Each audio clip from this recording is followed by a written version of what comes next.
Proficiency. Noun o pangalan na tumutukoy sa mataas na antas ng kasanayan o kahusayan.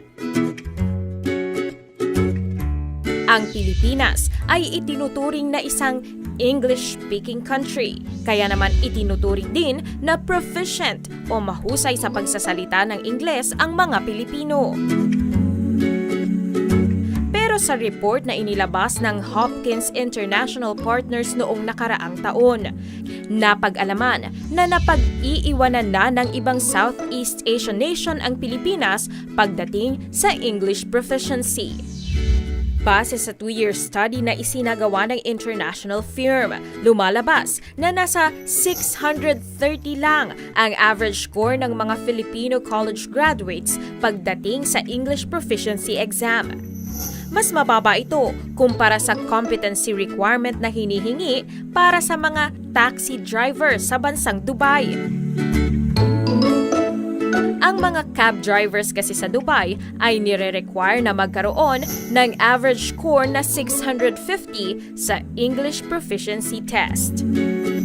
Para naman makapagtrabaho sa business process outsourcing o BPO industry, kinakailangan na ang isang agent ay mayroong 850 na score sa English Proficiency Exam. Ang English proficiency level ng mga Pinoy college graduates ay mas mababa din kumpara sa target na English proficiency ng mga high school graduates sa bansang Thailand at Vietnam. Base sa Common European Framework of Reference Language o CEFR, ang English proficiency level ng mga Filipino college graduate ay nasa CEFR B1 o intermediate level, habang CEFR B2 o upper intermediate level naman ang English proficiency target para sa mga high school graduate sa Thailand at Vietnam. Ang CEFR ay ginagamit na standard na basehan sa pagsukat ng English proficiency. Ang pinakamababang antas sa CEFR ay ang A1, habang ang pinakamataas naman ay ang C1.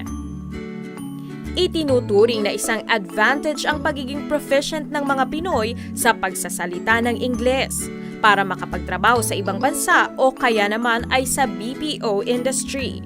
Kaya naman nakababahala ang resulta ng nasabing pag-aaral. Kaugnay nito, naghain ng Senate resolution noong nakaraang buwan si Senator Grace Poe para imbestigahan ang problema sa bumababang English proficiency ng mga Pilipino. Habang tinatrabaho naman ng Commission on Higher Education o CHED ang pagrepaso sa college curriculum sa bansa para pataasin ang English proficiency ng mga Pinoy.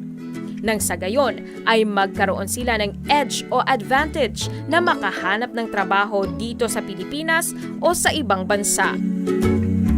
Proficiency, noun o pangalan na tumutukoy sa mataas na degree ng kasanayan o kahusayan.